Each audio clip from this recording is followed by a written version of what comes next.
इस चैलेंज में हम एक मैप का सॉल्यूशन डिस्कस करेंगे। इसको मैप के थ्रू कैसे इम्प्लीमेंट कर सकते हैं। मैप अनऑर्डर्ड मैप दोनों यूज़ हो रहे हैं इसके मोस्ट ऑप्टिमल सॉल्यूशन में। तो सबसे पहले हमें दिया गया है कि एक फूड सिस्टम दिया है जिसमें हमें मॉडिफाई दो टाइप के ऑपरेशन दिए जाएंगे। पहला होगा जिसमें हमें मॉडिफाई करना पड़ेगा rating of a food item, और दूसरा होगा कि हमें highest rated food item for a particular cuisine update करना पड़ेगा।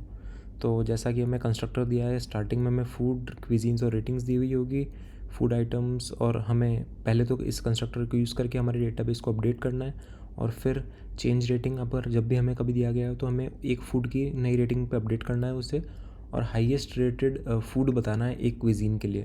एक और कैच इसमें यह है कि हमें अगर दो फूड का सिमिलर सेम रेटिंग है तो हमें लेक्सोग्राफिकली स्मॉलर नेम देना है। तो लेट्स से अगर किसी भी एक क्विजीन के लिए दो फूड्स हैं जिनकी दोनों की सेम वैल्यू है रेटिंग की, तो हमें जो लेक्सोग्राफिकली स्मॉलर नेम होगा उसको हमें रिटर्न करना है। तो ये भी एक बहुत ज़्यादा इंपॉर्टेंट पॉइंट है नोट करने के लिए। तो अब रिक्वायरमेंट्स को देख के, और ये हमेशा जब भी हमें क्या क्या डेटा स्ट्रक्चर यूज़ करना है वो हमें ये जो दो टाइप के ऑपरेशन दिए हुए हैं इनको देख के हमें फाइंड करना है। तो पहली चीज़ तो हमें दी गई कि modify the rating of a food item listed in the system. तो इसके लिए हमें क्लियरली दिखता है कि फूड आइटम की हमें रेटिंग अपडेट करनी है, तो हम एक मैप के थ्रू इसको कर सकते हैं मेंटेन, कोई दिक्कत नहीं है। और दूसरा हमें दिया गया highest rated food item for a particular cuisine. तो पहली बात तो हमें की को क्विजीन रखना पड़ेगा क्योंकि हमें हाईएस्ट रेटेड फूड आइटम बताना है क्विजीन का। अब क्विजीन के अंदर हमें हाईएस्ट रेटेड फूड बताना है, तो सबसे हाईएस्ट रेटेड फूड बताना है तो पहली बात तो हमें दो चीज़ें स्टोर करनी पड़ेगी, रेटिंग भी स्टोर करनी पड़ेगी फूड की, और नाम भी स्टोर करना पड़ेगा फूड का। तो इसको हम एक सेट, मल्टी सेट, कुछ भी सेट की जैसे यूज़ कर, सेट की जैसे हम, क्योंकि हमें पेयर स्टोर करना है तो हम एक सेट में स्टोर कर सकते हैं पेयर को, इससे हमें आइडिया मिल जाएगा। तो अभी तक हमें दो डेटा स्ट्रक्चर मिल चुके हैं, हमें दो डेटा स्ट्रक्चर स्टोर करने पड़ेंगे, तो उनको हम बनाना स्टार्ट करते हैं। तो पहला कि आप देखेंगे कि फूड टू क्विजीन मैप बनाया है हमने, जहाँ पे क्योंकि हमें जब भी ये जो पहला ऑपरेशन दिया है rating of a food item listed in the system, इसके लिए हमें क्विजीन भी चाहिए होगी, क्योंकि जब हमें सेकंड ऑपरेशन में क्विजीन चाहिए, इसलिए हम फर्स्ट ऑपरेशन में भी क्विजीन का रख रहे हैं एक वैल्यू। तो हमने एक अनऑर्डर्ड मैप बनाया है जो कि फूड टू क्विजीन मैप है, जो कि एक गिवन फूड के लिए हमें क्विजीन और करंट रेटिंग क्या है वो स्टोर करेंगे हम इस फूड टू क्विजीन मैप में। और दूसरा जो हमारा डेटा स्ट्रक्चर है वो है जिसमें हम क्विजीन से फूड और रेटिंग के सेट स्टोर करेंगे। जैसा कि आपने देखा था कि सेकंड ऑपरेशन में हमें दोनों चीज़ें चाहिए फाइंड करने के लिए, क्योंकि स्ट्रिंग तो हमें रिटर्न करनी है, जो कि फूड की वैल्यू है वो तो हमें रिटर्न करनी है, और जो रेटिंग है उससे हमें एक सॉर्ट करना है कि भाई सबसे ज़्यादा रेटिंग वाला हमें देना है। और तो इन दो चीज़ों के बेसिस पे हम एक कस्टम सॉर्ट लिखेंगे हमारा। तो अब इस सॉर्ट को लिखने के लिए हमने एक कंपैरेटर लिख दिया है, और इसमें हमने दो पेयर्स पास कर दिए हैं। अगर अगर दोनों का अगर दोनों की रेटिंग सेम है, A dot second equals to B second, मतलब दोनों की रेटिंग सेम है, तो हम रिटर्न करेंगे कि किसका लेक्सिकोग्राफिकली स्मॉलर नेम है फूड का। स्ट्रिंग कौन सी लेक्सिकोग्राफिकली स्मॉलर है वो रिटर्न कर देंगे। और अगर दोनों की रेटिंग्स ही अलग है, इसका मतलब हम जिसकी भी रेटिंग ज़्यादा होगी उसको हम सबसे आगे रखेंगे हमारी लिस्ट में, सेट में। तो ये ये हमारा अच्छा सा कस्टम एक कंपैरेटर हो गया। कस्टम कंपैरेटर बढ़िया यूज़ आ रहा है इसमें, और काफ़ी इजी कर देगा इस चैलेंज को सॉल्व करने के लिए। तो अब हम सबसे पहले कंस्ट्रक्टर की वैल्यूज़ को यूज़ करके हमें फूड क्यूजीन्स और रेटिंग्स अपडेट करना है। तो n साइज़ तक हम गए, हमने फूड ऑफ आई वैल्यू में एक पेयर डाल दिया जो कि है क्विजीन आई और कॉमा रेटिंग आई। सिमिलरली जो हमारा दूसरा मैप है फूड रेटिंग मैप, उसमें हमने क्विजीन्स के आगे जाके एक पेयर इंसर्ट कर दिया जो कि फूड्स और रेटिंग्स की वैल्यू स्टोर करेगा। सिंपल सी बात है।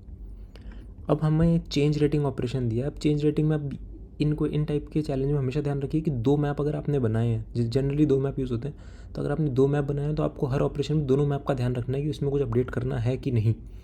तो पहले चेंज रेटिंग में हमें फूड और न्यू रेटिंग दी गई है।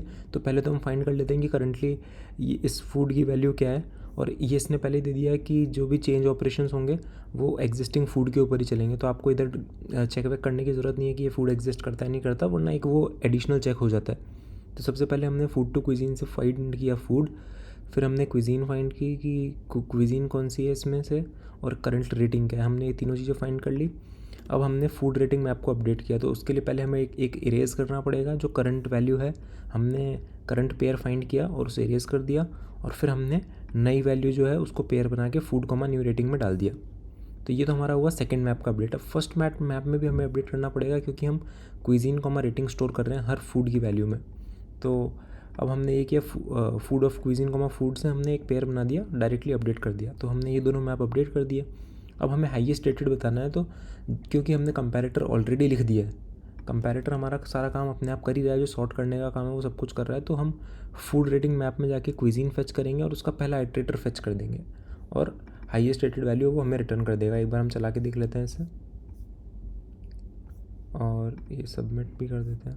अभी कॉन्टेस्ट चल ही रहा है एक्चुअली, तो इसीलिए एक बार मैं आप सबके साथ शेयर करना चाहता था ये सोल्यूशन। तो इसमें आप देखेंगे अब काफ़ी स्ट्रेट फॉरवर्ड, थोड़ा सा कॉम्प्लेक्स था तो हमें थोड़ा टाइम लग गया करने में।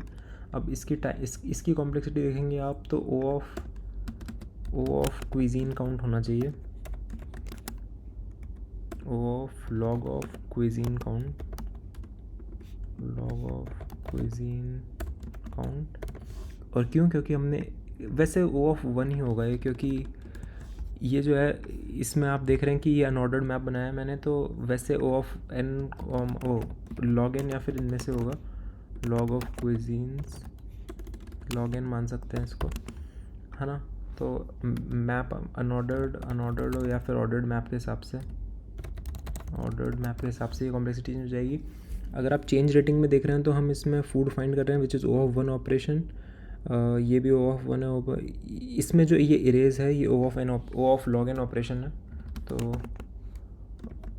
इसमें आपको लॉग एन लग जाएगा फाइंड कॉमा इरेज में। वैसे हाँ, और सिमिलरली ये जो इंसर्ट कर रहे हैं इसमें भी लॉग इन लग जाएगा, तो कोई दिक्कत नहीं है, ये लॉग इन में अपना हो जाएगा। और ये जो है हमारा ये एन लॉग इन में हमें लगेगा क्योंकि हम मैप बना रहे हैं और अपडेट कर रहे हैं। वैसे हम दोनों अनऑर्डर्ड मैप रख रहे हैं तो ये O of constant O of N भी बोल सकते हैं। तो ये हमारी टाइम कॉम्प्लेक्सिटीज़ हो गई। अगर आपको इसमें कुछ भी यूज़फुल लगा हो तो सब्सक्राइब जरूर कीजिएगा। Thank you.